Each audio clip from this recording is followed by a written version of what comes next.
Let's get more on that question of how likely is China's decision to send Canadians Michael Kovrig and Michael Spavor to trial to come up at this big meeting between U.S. and China, the U.S. and China. The two men have been detained now for more than 2 years on charges of spying.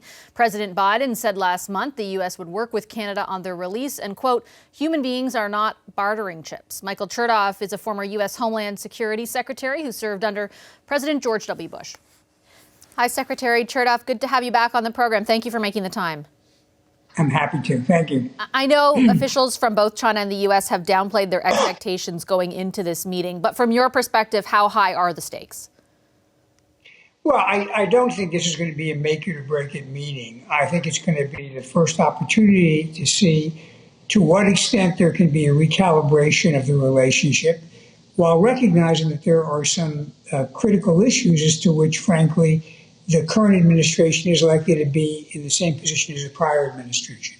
And when you use the word recalibration, I guess, what are you thinking of? What does a recalibration potentially look like?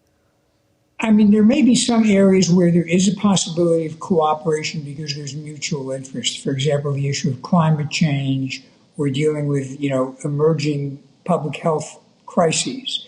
Those are things where I think there is a commonality and there's no reason we can't find some cooperation. There may also be some disputes about some trade issues that are relatively peripheral that can wind up being resolved or dialed back. But on the critical issues of national security, theft of intellectual property, cyber attacks, and human rights violations, there I don't see the United States stepping back from a firm position. And from the national security perspective, of course, your primary area of expertise, how do you view China? To what degree are they a threat in that realm? I think China is a rival across the board, not just in military capability. And we've seen that they have exerted themselves to take a more prominent role in the South China Sea, but also economically. They're also exerting their political pressure on other countries, including, for example, Canada, by arresting 2 Canadians and holding them as de facto hostages because of the extradition case now going on against the Huawei executive. So China uses its muscle, economically, trade muscle, and its cyber muscle as a way of trying to bully other countries. And I think that is a national security issue. And most recently, Microsoft disclosed that a Chinese group was involved in a major wide-scale effort to hack into Exchange servers. I'm glad you brought up the 2 Canadians, Michael Kovrig and Michael Spavor. I'm sure you're familiar that their trial dates were actually set by China yesterday. Do you think it's reasonable, or is it reasonable, of Canada to expect the subject of Mr. Kovrig and Mr. Spavor to come up in this meeting in any capacity? It might come up because the Chinese may raise the issue of the extradition, which, of course, is something the U.S. is looking to Canada for, and I think that's in the final stages, too. Do I think that it's going to get resolved? I would be very, very surprised.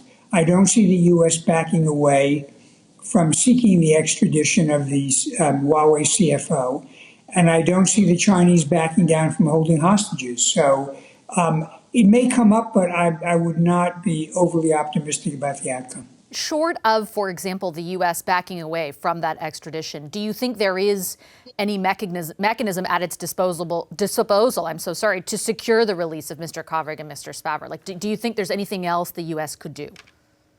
Well, of course, these are not U.S. citizens, so in a way, the ability of U.S. diplomats to engage on behalf of these individuals is somewhat reduced. Additionally, the facts are something the Chinese will continue to keep to themselves. I don't think there's going to be an argument on the merits. It may be that at some point the Chinese decide from a kind of a public relations standpoint, it's better to let them go. But frankly, that's going to be more a matter of how the Chinese gauge Canadian attitudes and the Canadian position rather than the U.S. position.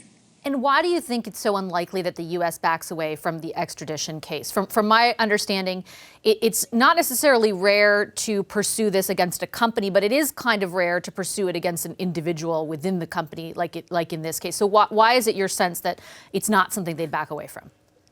I think normally with our justice system, if there is probable cause to believe someone has committed a serious crime, and this involved a serious fraud involving trade with a prescribed country, then it is dealt with not as a political matter, but it is dealt with as a legal and judicial matter. And so I have no reason to believe that they're going to drop this unless they got some kind of a plea agreement where the individual involved agreed to plead guilty and then they worked out what the sentence would be. But I'm not seeing that in the offing either, to be honest. And based on your knowledge of the way in which China works, yesterday, as I said to you a bit earlier, they set the dates for the trial. Do you think that was strategic? Do you think it was to set, timed on the heels of this meeting for a reason? Actually, I think it was set not so much based on this meeting, as I believe a court in Canada rejected an effort to suppress this extradition earlier in the week, or maybe last week. And I think it was frankly a reaction to that and the fact that this extradition appears to be going forward. And I think it's supposed to conclude in May, if I'm not mistaken. This part of the trial, it could end up taking a little bit longer. Is there any advice you have for Canada based on your experience, again, with China in trying to navigate this issue? It's consumed this country. In fact, the public opinion polling on China has plummeted since the arrest of these two men back in December of 2018. I think, candidly, the Canadian government needs to make that clear to the Chinese. They are hurting themselves by doing something that is transparently an effort to have individuals held as leverage to achieve a result for a senior Huawei executive. And I think that is most likely to convince them to find some face-saving way to drop the matter or resolve it. But again, it depends how much leverage Canada has with China. And the Chinese have not, thus far as I know, shown themselves to be amenable to being merciful. Okay, I'll leave it there. Secretary Chertoff, thank you very much for your time and your insights. Appreciate it as always. Thank you. That's former U.S. Secretary of Homeland Security Michael Chertoff. Hi, I'm Vashi Capellos, host of Power in Politics. See more of our show by subscribing to the CBC News channel or click the link for another video.